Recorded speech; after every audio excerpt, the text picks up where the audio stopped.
ఏంటే ఉటి చేతులతో వస్తున్నావు? వినాయకుడు బొమ్మను కొంతమ్మని పంపానుగా.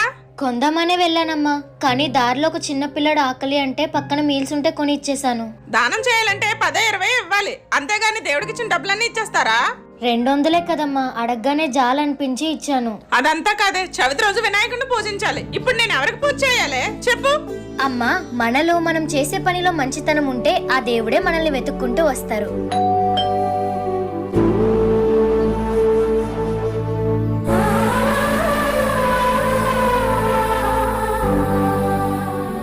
అదేంటండి, నేను వినాయకుని కొనమంటే అర్జెంట్ పని ఉందని వెళ్ళిపోయారు, ఇప్పుడు మీరే కొని తెచ్చారు. అదే నాకు అర్థం కావట్లేదే.